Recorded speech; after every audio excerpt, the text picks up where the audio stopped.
Mangaluru lady hills ಸಮೀಪದ ಕೃಷ್ಣಾ ಹೆರಿಟೇಜ್ನಲ್ಲಿ ಪ್ರಾಂತ್ಯಾಧ್ಯಕ್ಷ ಉಮೇಶ್ ಪ್ರಭು ಇವರ ನೇತೃತ್ವದಲ್ಲಿ ಲಯನ್ಸ್ ಜಿಲ್ಲೆ 317ಡಿ ಇದರ ರೀಜನ್ 5ರ ಪ್ರಾಂತೀಯ ಸಮ್ಮೇಳನ ನಕ್ಷತ್ರ ಎಂಬ ವಿನೂತನ ಕಾರ್ಯಕ್ರಮ ನೆರವೇರಿತು. ಕಾರ್ಯಕ್ರಮದಲ್ಲಿ ಮುಖ್ಯ ಅತಿಥಿಯಾಗಿ ಮಂಡ್ಯ ರಮೇಶ್ ಭಾಗವಹಿಸಿ ಲಯನ್ಸ್ ಸಂಸ್ಥೆಯ ಬಗ್ಗೆ ಮೆಚ್ಚುಗೆ ವ್ಯಕ್ತಪಡಿಸಿದರು.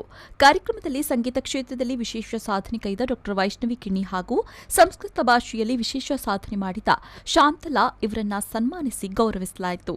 ಕಾರ್ಯಕ್ರಮದಲ್ಲಿ ಪ್ರಾಂತ್ಯದ ವತಿಯಿಂದ ಜಿಲ್ಲಾ ಡಯಾಲಿಸಿಸ್ ಸೆಂಟರ್ಗೆ ಆರ್ಥಿಕ ನೆರವು ನೀಡಲಾಯಿತು. ಸೆಂಟರ್ನ ಪ್ರಮುಖರಾದ ಪಿಡಿಜಿ ಕೆಸಿ ಪ್ರಭು ಹಾಗೂ ಶಾಂತೇರಿ ಪ್ರಭು ಇವರಿಗೆ ಪ್ರಾಂತ್ಯಾಧ್ಯಕ್ಷ ಉಮೇಶ್ ಪ್ರಭು ಅವರು ಚೆಕ್ ಹಸ್ತಾಂತರಿಸಿದರು. ಇದೇ ಸಂದರ್ಭ ಜಿಲ್ಲಾ ರಾಜ್ಯಪಾಲ ಡಾ ಗೀತಾ ಪ್ರಕಾಶ್ ಇವರ ಜಿಲ್ಲಾ ಯೋಜನೆಗೆ ಆರ್ಥಿಕ ನೆರವು ನೀಡಲಾಯಿತು. ಈ ವೇಳೆ ಪ್ರಾಂತ್ಯಾಧ್ಯಕ್ಷ ಉಮೇಶ್ ಪ್ರಭು, ಪ್ರಾಂತೀಯ ಸಮ್ಮೇಳನದ ಸಮಿತಿಯ ಅಧ್ಯಕ್ಷೆ ಶ್ರೀಮತಿ ಆಶಾ ಸಿ ಶೆಟ್ಟಿ, ಖಜಾಂಜಿ ಜಯರಾಜ್ ಪ್ರಕಾಶ್, ವಲಯ ಅಧ್ಯಕ್ಷರಾದ ಸ್ವರೂಪ್ ಎನ್ ಶೆಟ್ಟಿ, ರವೀಂದ್ರನಾಥ್ ಶೆಟ್ಟಿ, ಪ್ರಾಂತೀಯ ಸಲಹೆಗಾರ ನಾಗೇಶ್ ಕುಮಾರ್ ಎನ್ಜೆ, ವಲಯ ಸಲಹೆಗಾರ ಜೀವನ್ದಾಸ್ ಶೆಟ್ಟಿ, ಸಮ್ಮೇಳನದ ಸಲಹೆಗಾರರಾದ ಗೋವರ್ಧನ್ ಶೆಟ್ಟಿ, ಅರವಿಂದ್ ಶೆಣೈ ಹಾಗೂ ಸಾರ್ವಜನಿಕ ಸಂಪರ್ಕಾಧಿಕಾರಿ ವೆಂಕಟೇಶ್ ಬಾಳಿಗ ಉಪಸ್ಥಿತರಿದ್ದರು.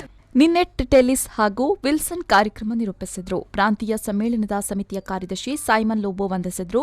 ಸಭಾ ಕಾರ್ಯಕ್ರಮದ ಬಳಿಕ ರಾಜೇಶ್ ಮತ್ತು ರಚನಾ ಕಾಮತ್ ಅವರಿಂದ ಮನೋರಂಜನಾ ಕಾರ್ಯಕ್ರಮ ನೆರವೇರಿತು.